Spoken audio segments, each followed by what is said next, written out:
Hi everybody, Dan Illman, Matt Bernier, the DRF.com Formulator race of the day for Thursday, January the 19th is race number 6 at Gulfstream Park. 1 mile on the turf, claiming race, $35,000 the tag. Let's take a look at this field. Head on over to the race of the day event page on DRF.com, download those free Formulator past performances, and handicap along with us as we begin down towards the inside with a very logical contender.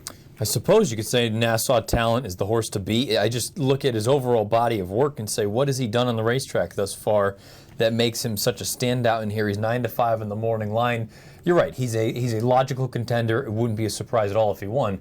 He just is a terrible bet, in my opinion, at 9 to 5. Competitive figs, giant drop in class, good inside post position, solid connections. I mean, in a race lacking a lot of quality, you're looking probably for a horse with at least a bit of drop down in him. And Nassau Talent, I guess last time out, though, had a pretty good trip. He wasn't very impressive in the stretch. He could easily win this race, but I see what you're saying. He's 9 to 5 on the morning line, and I wouldn't touch him at that price. Although, again, a very logical contender. He can easily win this race, but just strictly from a gambling standpoint, I think he's a bad bet. Number 2 is Contour Mar, who had a 2-race turf winning streak, snapped last time out in a $50,000 optional starter. This horse doesn't seem to have a lot of early speed. Is there enough pace up front to set up his kick? Yeah, there might be enough to set him up. I guess I just look at him, though, and look at that most recent start. He's getting a little bit of class relief as well.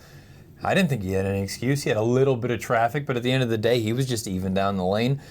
This race is really just a matter of who do you hate the least. Number 3 is Get a Valentine. This horse made a 4-wide bid all the way through the turn last time out. Just didn't change leads in the stretch, and that's always a bit distressful. But as you've said many times on these kind of shows, in these claiming races, sometimes you got to put up with stuff. And Get a Valentine, 3-race back a winner, 4-race back a winner. For the most part, a solid enough horse at this level. He's solid enough. I wanted to like him more than I do. He didn't change leads last time, like you may mention. He didn't change leads 2 back, where I felt kind of like at the end of the day, he and Nassau Talent were right next to one another. Nassau Talent may have gotten the better of the trips, but there was no match for him. From a gambling standpoint, I suppose of the two, he would be the one that seems like a better bet in my opinion, but at the same time, I don't trust him particularly much. Leverkusen, the 4, just draw a line through his last race. He was 86 to 1 for a reason. He didn't belong in the Grade 3 Dania Beach Stakes. 3 starts back, though, no match for Get a Valentine. No, he's just right now, he's slow on paper. He's getting major class relief, but at the end of the day, this is probably the level he belongs at. 5, Charlie the Greek, figures to show some stretch out speed. The only time he set foot on the weeds in the past was 2 starts back going 5 furlongs,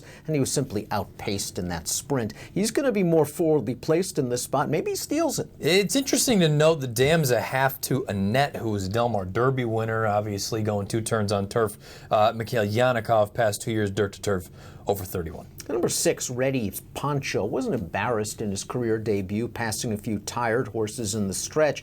That was against maiden special weights. He needed to ship up to Tampa and a drop to maiden claimers to earn his diploma, but at least one of the horses he beat came back to win. The 4th place finisher won a $25,000 seller at Gulfstream with a 56 buyer. This horse has some upside, potentially just a little slow. I can understand why the connection sort of took a flyer and bought this horse, but at the end of the day, they paid $2,000 for him. For a more than ready. There has to be something else there. If you just look at him on paper, he's very light right now on figs, but he's so lightly raced, and I don't think there are any killers in here. Maybe he takes a step forward. Number 7, Grey Dude's an interesting horse in this race. He was taken for $35,000 by trainer Larry Ravelli, who immediately stretched him out, switched him to the turf, added blinkers. It's an easy game. He was pinched back a little bit early on, but I thought he came on willingly at the end of it. Again, he's very light on figs as well. You can make the case for both Ravelli horses. They're going to need to jump up in a big way.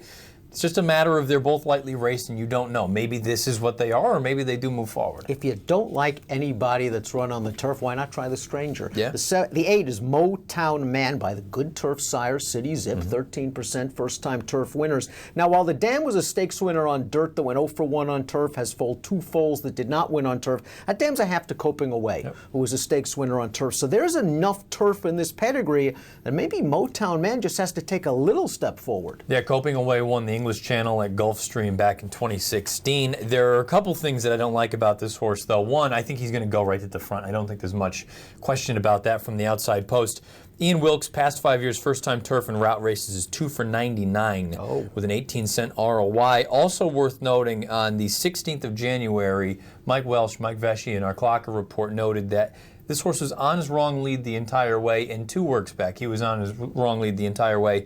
There are enough things, again, if he's just you're looking for the fresh face, he obviously fits the bill. I don't want him. Let's take a look at our top selections for our Thursday Formulator Race of the Day, the 6th at Gulfstream Park. You're going with the gray dude, even though he's a bay. Yeah, right. It's just one of those things I look at it and say, again, who do I hate the least out of this group? I don't know that he is a superstar. I don't know that that's all he is, though, is a 50 sort of buyer horse. I think maybe there's a small step forward, and he at least did everything professionally enough. First time stretching out on the weeds, I'll go with him.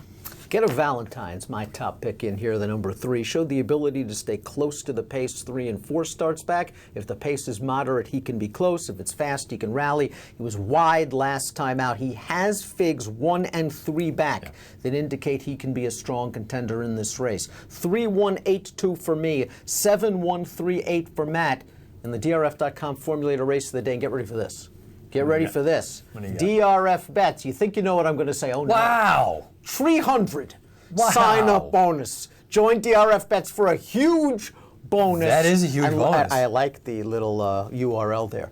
DRF.com/trifecta for this ginormous and surprising bonus. Humongous.